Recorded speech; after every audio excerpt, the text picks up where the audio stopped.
How do you feel when an older foreigner hits on you? Never had in a relationship before. And you're 25 years old. Yes, I'm 25. No boyfriend since birth. I can't really picture dating with an old guy. What if he's kind? Maybe And he loves you and then your son. maybe I can love him. Is dating an older foreigner love or strategy? What is your name and how old are you? My name is Francine and I am 19 years old. How do you feel when an older foreigner hits on you? I don't know how to feel po because I don't really have an Experience. yes, experience. What if it happened? How would you feel? Um Maybe I will feel happy because someone will love me, and that's all. Okay. Happy, flattered. Yes. What age gap becomes too old for you? Maybe 10 years like that. 10 years age gap. So you are 19 years old. Yes. What this year? Yes. I'm turning 20 po this year. Turning 20. So let's say you're 20 years old this year. Okay. 30 years old. That's too old for you. Yes. Yes. Yes. That's too old for you. Have you ever had boyfriends before? Yes. I have a son. Oh, you have a son. You're a single mother. Oh my God, you don't look like you had son. Wow. So you're single mom. How many past relationships you had before? Two. Two. Okay. I couldn't believe. Oh my God, you look so good. Like very beautiful, like pretty. Okay. Okay, next. If an older foreigner hit on you today, what would you assume? I will assume that he just like to play around, just like that. And if I will talk to him for months like that, I think it will be love.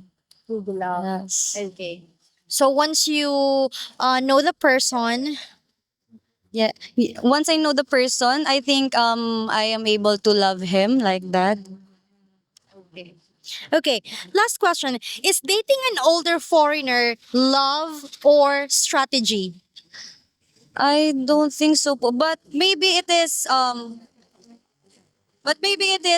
love because I can see a lot of people in TikTok that they have an older guy relationship.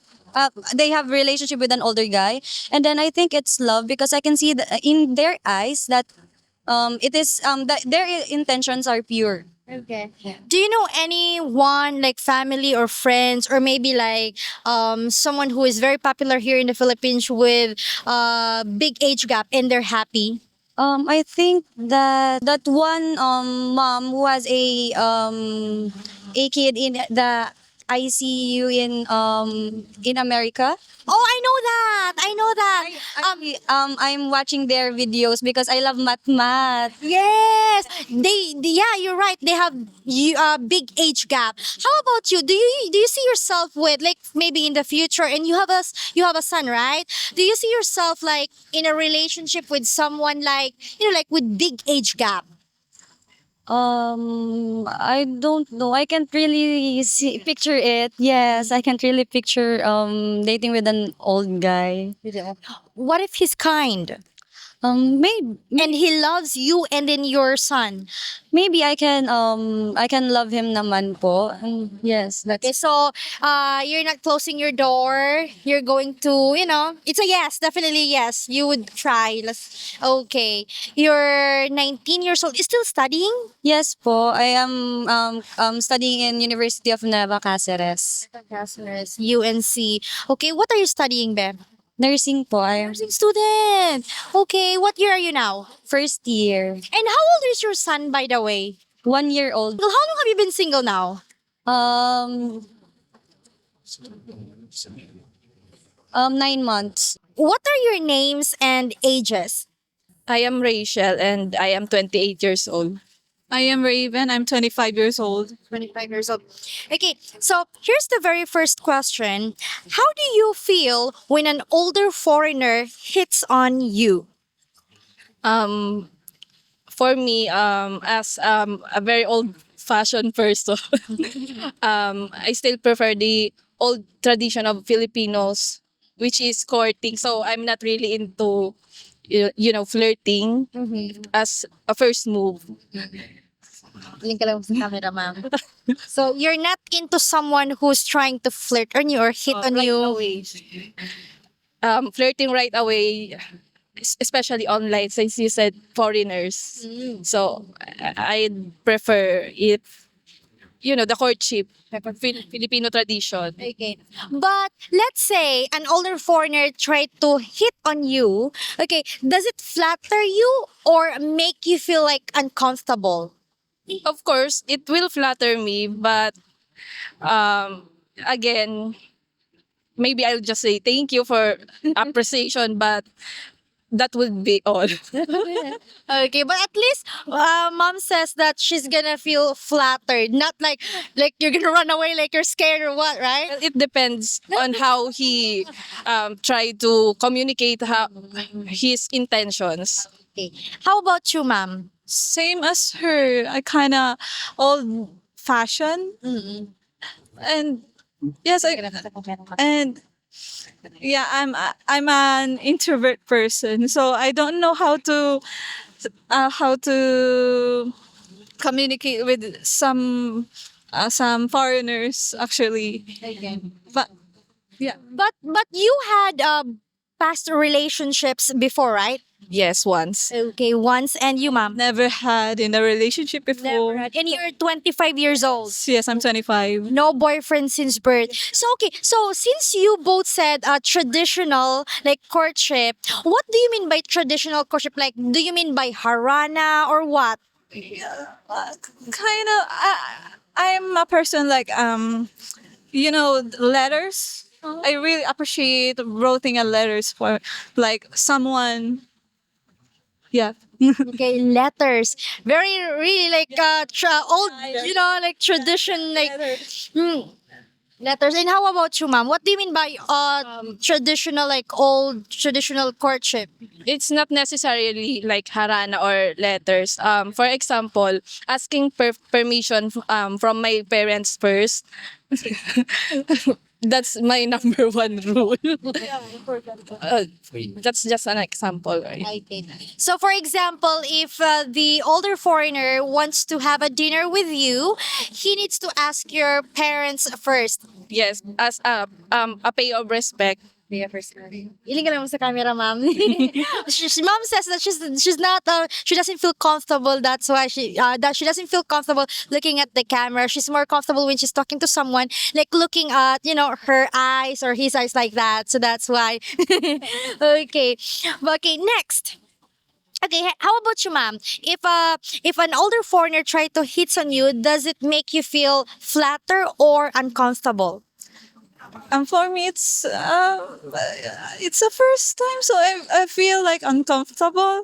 And I don't know how to react because that's a foreigner. It's not a Filipino. So yeah, kind of uncomfortable. Okay. But you're gonna try to talk to him as well, right? Like if he asks you a question, you're gonna like entertain or somehow answer him. Yes. Okay. That's nice. So mom is not gonna be snub. Okay. Next, we have okay, what age gap becomes too old for you? Like you considered it like, oh, it's too old. Like, age gap. Actually, my preference is a guy older 1 to 10. So if it exceeds 10, so for me it's a little bit older na. Okay. So 11 years age gap. Okay, 11 years age gap. Up to what? Like, is there any maximum? No, there's no. So 11 years age gap. That's too 11. old. Yes. Okay, that's too old. 11 years age gap. 11 years. Okay. How about you, ma'am? Every says that age doesn't matter, but not too old for me. I think yeah, it depends. For me, I think 10 years age gap. 10 years age gap. That's too old for you. 5 years. 5 to 10 years. Too old. Too old. Oh my gosh. For me, it depends, but that was just my preference, and it's too early to say since we're both single. So, by that, you, mom, saying that, so if, let's say, this is just an example, okay? And just to be realistic as well, because we have so many single gentlemen maybe watching right now, and let's say a 60-year-old, and he's kind, like very kind. Do you think he has a chance, like to, like, let's say, to date you? It depends because aside from I told you earlier that he needs to ask for my parents' permission. I'm also after his faith because we both are very religious persons, so we'll see. Okay. So I'll take that as a yes. If if we are sharing the same faith, maybe. Okay, so both are religious. Okay, if an older foreigner hit on you today, what would you assume? What would you assume if someone is trying to hit on you right now, today? You first answer. I don't know why. You're gonna question him like why? Yes, I don't know why. Right. Yeah. Same as her always. I don't know how to react. Okay. Yeah, again, maybe single since birth. You're gonna. React Okay. on that situation. Okay, you don't know what to react on that situation. Are you gonna be shocked, or would you think that maybe he likes me, or maybe what?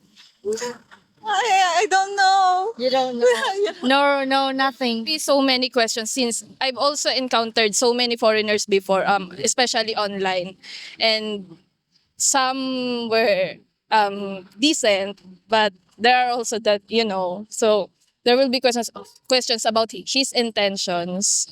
Okay. There's always like a question mark. Yeah. Okay.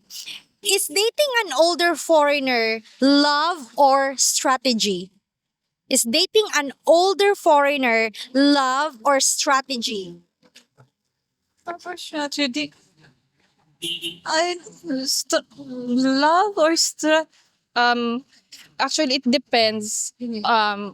I know that many of our other Filipino citizens here have foreigner partners. Sometimes we are being labeled as The gold digger. gold diggers, but it depends on the person. But I believe most of us still believe in love.